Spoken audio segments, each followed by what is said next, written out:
Press conference चल रही है। इस वीडियो सबूत के आने के बाद सीधे इस प्रेस कॉन्फ्रेंस का रुख करते हैं कि सेंट्रल कैंटीन जहां पर सस्ते दरों में सैनिकों को आम जरूरियात की वस्तु मिलती है, उस पर मोदी जी और जेटली जी ने जीएसटी कर पहली बार लगा दिया है, जो हमेशा कर मुक्त रही। दोस्तों, एक तरफ तो मोदी सरकार जय जवान जय किसान के नारे का राजनीतिक शोषण कर रही है, तो दूसरी तरफ सर्जिकल स्ट्राइक की वीर गाथा को वोट हथियाने के लिए इस्तेमाल करने की शर्मनाक कोशिश। झूठे जुमलों से ऊपर उठ अब देश जवाब मांग रहा है।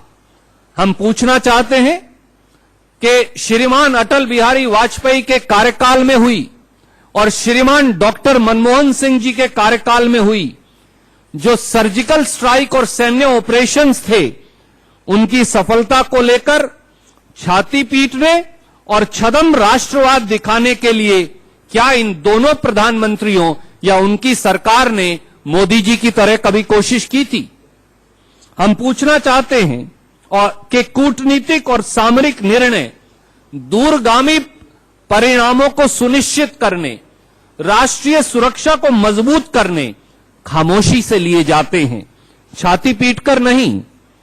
क्या मोदी सरकार ने इस सैन्य कार्रवाई के बाद वोट बटोरने की कुचेष्टा और अपना 56 इंची सीना झूठी तौर से दिखाने हेतु इन सारे मामलों को सार्वजनिक कर सीमा पर तैनात सैनिकों व सीमावर्ती क्षेत्रों में रहने वाले नागरिकों दोनों की सुरक्षा को खतरे और से दिखाने हेतु इन सारे मामलों को सार्वजनिक कर सीमा पर तैनात सैनिकों व सीमावर्ती क्षेत्रों में रहने वाले नागरिकों दोनों की सुरक्षा को खतरे में डालने का काम नहीं किया है?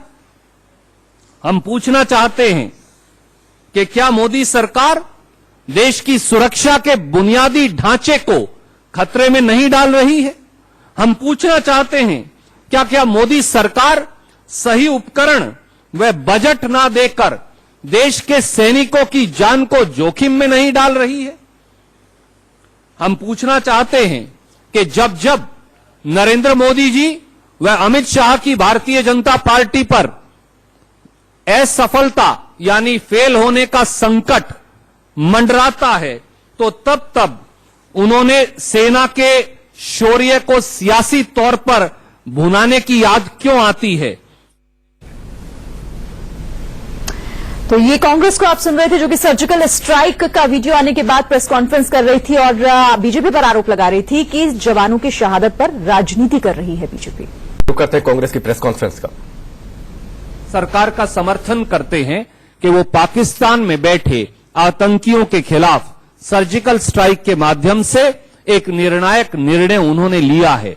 मुझे नहीं लगता इसमें कोई दो राय हो सकती है और दो राय का यह प्रश्न है ही नहीं। इसीलिए आज फिर मैंने उस विषय को दोहराया, पर यह भी इस देश को आगाह होने की जरूरत है कि हर बार जब मोदी सरकार फेल होने लगती है, हर बार जब अमित शाह जी की भारतीय जनता पार्टी हारने लगती है, तो वो सेना के शौर्य का दुरुपयोग राजनीतिक रोटियां सेकने के लिए क्यों करते हैं?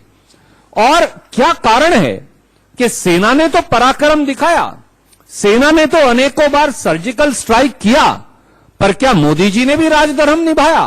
क्या मोदी सरकार भी अपनी कसौटी पर खरा उतर पाई? क्योंकि अगर खरा उतरती तो सितंबर 2016 की सर्जिकल स्ट्राइक के बाद 146 सैनिक शहीद ना होते। सितंबर 2016 की सर्जिकल स्ट्राइक के बाद पाकिस्तान की यह हिम्मत ना होती अगर मोदी जी पाकिस्तान को लेकर ठोस नीति अपनाते कि वो 1600 बार हमारी एलओसी का उल्लंघन कर जाए। उग्रवादी जिनको पाकिस्तान की सरकार का संरक्षण प्राप्त है,